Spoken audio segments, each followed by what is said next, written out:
कला माणसाला जगायला शिकवते. कलेला ना भाषा असते ना रंगरूप. कला असली की तो माणूस केवळ पैशानेच नव्हे तर मनानेही श्रीमंत असतो. वैभवच्या हातातील जादू सर्वांनाच भुरळ घालत आहे.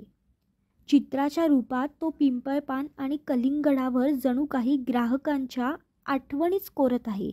मी वैभव रघुनाथ गुंडेरे, राहणार कर्जत तालुक्यातील पोशीर गावचा असून मी व्यवसायाने शेफ आहे. मी हॉटेलमध्ये फ्रूट कार्विंग करत होतो.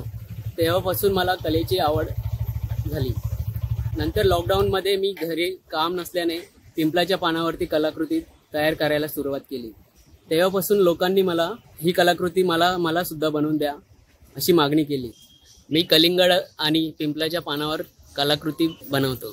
तर अमिताभ बच्चन, राज ठाकरे, बाळासाहेब यांची मी कलिंगडावरती कलाकृती बनवली. तसेच पिंपळाच्या पानावरती बाबासाहेब आंबेडकर, विठ्ठल रखुमाई महापुरुषांचे आणि व्यक्तींचे मी पिंपळाच्या पानावरती आणि कलिंगडावरती कलाकृती साकारल्या आहेत. सध्या वैभवचे सर्वत्र कौतुक होत आहे.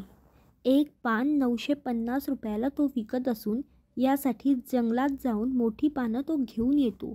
ही पाने स्वच्छ धुवून त्यावर इस्त्री फिरवतो आणि पुस्तकात ठेवून देतो. जशी ऑर्डर येईल त्याप्रमाणे पानं वापरतो. आत्तापर्यंत त्याने पिंपळाच्या पानावर छत्रपती शिवाजी महाराज, विठ्ठल रखुमाई, भगवान शंकर, गणपती, रतन टाटा आदी विविध मोठ्या व्यक्तींची चित्र काढली आहेत. तर कलिंगडावरही महात्मा गांधी, बाबासाहेब आंबेडकर, अमिताभ बच्चन, मनसे अध्यक्ष राज ठाकरे, क्रिकेटर विराट कोहली, बाळासाहेब ठाकरे, आई आणि लेक अशी विविध चित्र कोरली आहेत. स्वतः अमिताभ बच्चन यांनी देखील त्याचे कौतुक केले आहे. टाळेबंदीच्या काळात नोकरी गेली म्हणून खचून न जाता वैभवने त्याच्यातील कलेचा सदुपयोग करत व्यवसाय सुरू केला. आता नोकरीपेक्षा मला हेच करणे आवडत असून पैसेही व्यवस्थित मिळतात असे तो आनंदाने सांगतो. यापुढेही कला जोपासणार असल्याचे सांगताना त्याच्या डोळ्यात काहीतरी करण्याची जिद्द दिसून येते. भाग्यश्री प्रधानाचार्य, न्यूज 18 लोकमत, डोंबिवली.